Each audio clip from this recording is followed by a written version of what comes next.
राधे राधे। आप सबको स्वागत है हमारे चैनल संस्कृति वीडियोस में।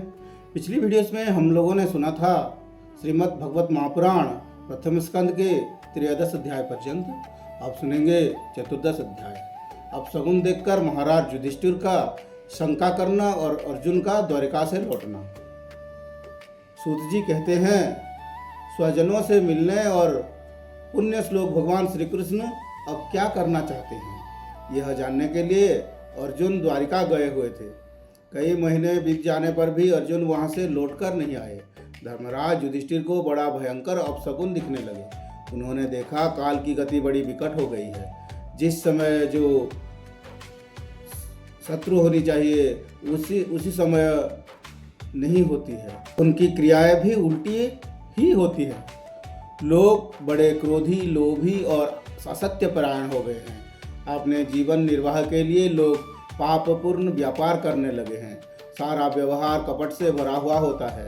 यहाँ तक कि मित्रता में भी छल मिलता रहता है। पिता माता, सगे संबंधी, भाई और पति पत्नी में भी झगड़ा टंटा रहने लगा है। कली काल के आ जाने से लोगों का स्वभाव भी लोभ, दंभ आदि अधर्म से अभिभूत हो गया है और प्रकृति में भी अत्यंत अरिष्ट सूचक अपशकुन होने लगे हैं। यह देखकर युधिष्ठिर ने अपने छोटे भाई भीमसेन से कहा, भीमसेन, अर्जुन को हमने द्वारिका इसलिए भेजा था कि वहाँ जाकर पुण्य श्लोक भगवान श्री कृष्ण क्या कर रहे हैं इसका पता लगा आए और संबंधियों से मिल भी आए। सबसे 7 महीने बीत गए हैं, किंतु तुम्हारे छोटे भाई अब तक नहीं लौट रहे हैं। मैं ठीक यह नहीं समझ पाता हूँ कि उनके न आने की क्या कारण है। कहीं देवर्षि नारद के द्वारा बतलाया हुआ वह समय तो नहीं आ पहुँचा है जिसमें भगवान श्री कृष्ण अपने लीला विग्रह का संवरण करना चाहते हैं। उन्हीं भगवान के कृपा से हम यह संपत्ति, राज्य, स्त्री, प्राण, कुल, संतान, शत्रुओं पर विजय और स्वर्ग आदि लोकों के अधिकार प्राप्त हुआ है।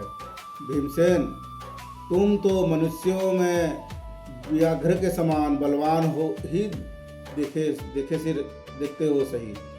आकाश में उल्कापत आदि, पृथ्वी में भूकंप आदि और शरीर में रोग आदि कितने भयंकर अपशकुन हो रहे हैं।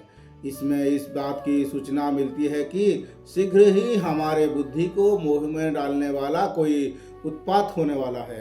प्यारे भीमसेन, मेरी बाएं आंख, जंघा और भुजा बार बार फड़क रही है। हृदय जोर से धड़क रहा है। अवश्य ही बहुत जल्दी कोई अनिष्ट होने वाला है। देखो, यह शरीर उदय होते हुए सूर्य की ओर मुंह करके रो रहा है और इसके मुंह से तो आग भी निकल रही है। यह कुत्ता बिल्कुल निर्भय सा होकर मेरी ओर देखकर चिल्ला रहा है। भीमसेन, गो आदि अच्छी पशु मुझे अपने बाएं करके जाते हैं और गधे आदि बुरे पशु मुझे अपने दाहिने कर देते हैं। मेरे बड़े घोड़े आदि वाहन मुझे रोते हुए दिखाई देते हैं। यह मृत्यु का दूत पैडुखी उल्लू और उसका प्रतिपक्ष कोई कौवा रात को अपने कर्ण कठोर शब्दों से मेरे मन को कँपाते हुए विश्व को सुना कर देना चाहते हैं। दिशाएं धुंधली हो गई हैं। सूर्य और चंद्रमा के चारों ओर बार बार मंडल बैठते हैं। यह पृथ्वी पहाड़ के साथ कांप उठती है। बादल बड़े जोर से गरजते हैं और यहाँ तहाँ बिजली भी गिरती रहती है। सारे शरीर को छेदने वाली एवं धूलि बरसाते अंधकार फैलाने वाली आंधी चलते लगे हैं। बादल बड़ा डरावना दृश्य उपस्थित करके सब और खून बरसाते हैं। देखो, सूर्य की प्रभा मंद पड़ गई है। आकाश में ग्रह परस्पर टकराया करते हैं। भूतों के ध्वनि भीड़ में पृथ्वी और अंतरिक्ष में आग सी लगी हुई है। नदी, नद, तालाब और लोगों के मन क्षुब्ध हो रहे हैं। घिसे आग नहीं जलती। यह भयंकर काल ना जाने क्या करेगा। बछड़े दूध नहीं पीते, गायें दुहने नहीं देती, गौशालाएं गायें आंसू बहा बहा कर रो रही हैं, बैल भी उदास हो रहे हैं। देवताओं की मूर्तियों रोज ही रही हैं, उनमें से पसीना चूने लगाता है और वे हिलती डोलती भी हैं। भाई, ये देश, गांव, शहर, बगीचे, खाने और आश्रम श्रीहीन और आनंद रहित हो गए हैं। पता नहीं ये हमारे किस दुख की सूचना दे रहे हैं। इन बड़े बड़े उत्पातों को देखकर मैं तो ऐसा समझता हूँ कि निश्चय ही यह भाग्यहीन भूमि भगवान के उन चरण कमलों से, जिसका सौंदर्य तथा जिनके ध्वजा, वज्र, अंकुर आदि विलक्षण चिन्ह और इसी में भी कहीं भी नहीं है, राहत हो गई है। सैनिक जी, राजा युधिष्ठिर इन भयंकर उत्पातों को देखकर मन ही मन चिंतित हो रहे थे कि द्वारिका से लौटकर अर्जुन आए। युधिष्ठिर ने देखा अर्जुन अपने इतने आतुर हो रहे हैं जिससे पहले कभी नहीं देखे गए हैं। मुंह लटका हुआ था, कमल सरीखे नेत्रों से आंसू बह रहे हैं और शरीर में बिल्कुल कांति नहीं है। इनका इस रूप में अपने चरणों में पड़ा देखकर युधिष्ठिर घबरा गए। देवर्षि नारद की बातें याद करके उन्होंने सहृदयों के सामने ही अर्जुन से पूछा। युधिष्ठिर ने कहा, भाई, द्वारिकापुरी में हमारे स्वजन संबंधी मधु, भोज, दशा, आई, सात्वक, अंधक और वृषिवंश यादव कुल से तो हैं। हमारे माननीय नाना सूरसेन जी प्रसन्न हैं। अपने छोटे भाई सहित मामा वसुदेव जी तो कुल कुशलपूर्वक हैं। उनकी पत्नियां हमारी मामी देवकी आदि सातों बहनें अपने पुत्रों और वधुओं के साथ आनंदित तो हैं।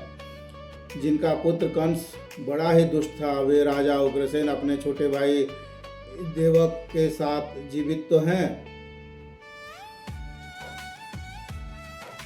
हृदक उनके पुत्र कृतवर्मा, अक्रूर, जयंत, गद, सारण तथा शत्रुजीत आदि यादव वीर कुशल है ना। यादवों के प्रभु बलराम जी तो आनंद से है ना। वृषिवंश के सर्वश्रेष्ठ महारथी प्रद्युम्न सुख से तो हैं। युद्ध में बड़ी फुर्ती दिखलाने वाले भगवान अनिरुद्ध आनंद से हैं ना। सुषेण, यदु, चारुदेश, जाम्बवती नंदन, सांब और उनके पुत्रों के सहित ऋषभ आदि भगवान श्री कृष्ण के अन्य सब पुत्र भी प्रसन्न है ना। भगवान कृष्ण के सबके श्रुतदेव, उद्धव आदि और दूसरे सुनंद, नंद आदि प्रधान यदुवंशी जो भगवान श्री कृष्ण और बलराम के बाहुबल से सुरक्षित हैं, सबके सब कुशल है ना। हमसे अत्यंत प्रेम करने वाले लोग कभी हमारे कुशल मंगल ही पूछते हैं। भक्त वत्सल ब्राह्मण भक्त भगवान श्री कृष्ण अपने स्वजनों के साथ द्वारिका की सुधर्मा सभा में सुखपूर्वक विराजते हैं ना। वे आदि पुरुष बलराम जी के साथ संसार के परम मंगल, परम कल्याण और उन्नति के लिए यदुवंश रूप क्षीर सागर में विराजमान हैं। उन्हीं के बाहुबल से सुरक्षित द्वारिकापुरी में यदुवंशी लोग सारे संसार के द्वारा सम्मानित होकर बड़े आनंद से विष्णु भगवान के पार्षदों के समान विहार कर रहे हैं।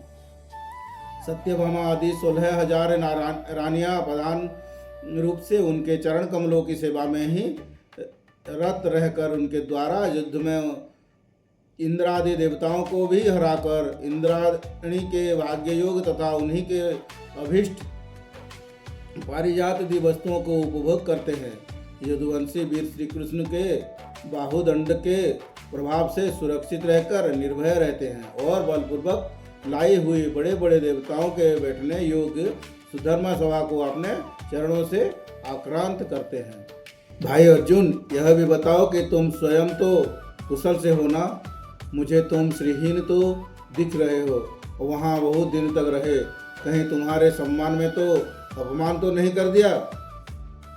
किसी ने तुम्हारा सम्मान में तो किसी प्रकार की कमी नहीं हुई? किसी ने तुम्हारा अपमान तो नहीं कर दिया? कहीं किसी ने दुर्भावपूर्ण अमंगल शब्द आदि के द्वारा तुम्हारा चित्त तो नहीं दुखाया?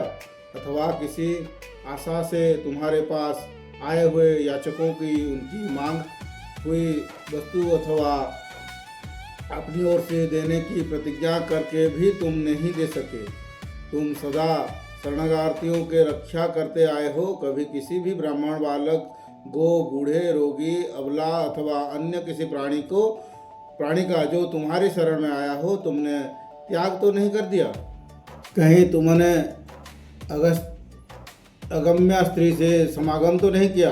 अथवा गमन करने योग्य स्त्री के साथ असत्कार पूर्वक समागम तो नहीं किया? कहीं मार्ग में अपने से छोटे अथवा बराबर वालों से हार तो नहीं गए?